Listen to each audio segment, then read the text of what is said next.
यह कहानी पंजाब के एक छोटे से गांव चकनवा की है, जहां जीवन समय से पीछे चलता था।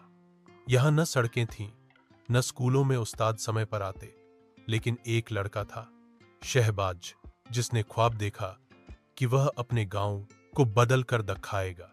शहबाज एक किसान का बेटा था। रोज सुबह वो अपने वालिद के साथ खेतों में काम करता और शाम को लालटीन की रोशनी में पुरानी किताबें पढ़ता। लोग हंसते कहते, पढ़ लिख के क्या करेगा, दोबारा यही तो चलाना है। लेकिन शहबाज सुनता था, सहता था और चुपचाप आगे बढ़ता था। गांव में सिर्फ 5वीं कक्षा तक स्कूल था। आगे की पढ़ाई के लिए उसे करीबी कस्बे में जाना पड़ता, जहां वह रोज 3 किलोमीटर पैदल जाता।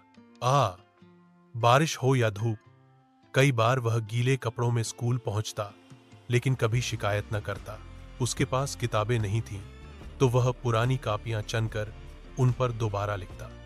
कभी किसी पर पुराना अखबार पढ़कर नई बातें सीख वह लेता। स्कूल के बाद वह वापस आता, खेत में काम करता और फिर पढ़ता रहता, यहां तक कि अक्सर रात को सोते सोते किताब हाथ में रह जाती। एक दिन तहसील की स्तर पर एक निबंध लेखन का मुकाबला हुआ। शहबाज ने हिस्सा लिया। और उसका ममून मेरा ख्वाब, मेरा गांव सबको हैरान कर गया। इसमें उसने लिखा था, मैं ऐसा गांव चाहता हूं जहां हर बच्चा स्कूल जाए, जहां बेटियां भी डॉक्टर बन सकें, जहां लोग किताबों से डरे नहीं। मम कृपया प्यार करें। उसे पहला पुरस्कार मिला और उसे जिले भर के स्कूलों में पहचाना गया। अखबार में उसका नाम आया और पहली बार गांव वालों ने उसे गंभीरता से देखा। समय बीता। शहबाज ने छात्रवृत्ति पर शहर की यूनिवर्सिटी MA में दाखिला लिया। वह हर छुट्टी पर अपने गांव आता, बच्चों को पढ़ाता और बूढ़ों की बातें सुनता। फिर उसने एक छोटी लाइब्रेरी कायम की, एक पुराना कमरा, कुछ दान की गई किताबें और एक वादा, यह गांव बदलेगा।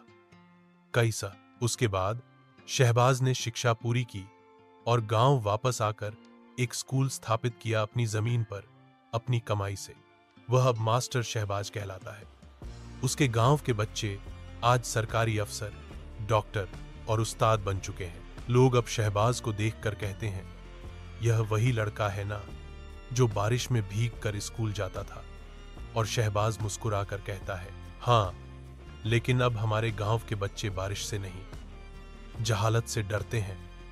कहानियां सिर्फ सुनने के लिए नहीं होती, कभी कभी वह हमें बदलने के लिए आती हैं। अगर आपको यह कहानी पसंद आई तो लाइक करें और सब्सक्राइब जरूर करें, ताकि हम मिलकर उम्मीद फैला सकें।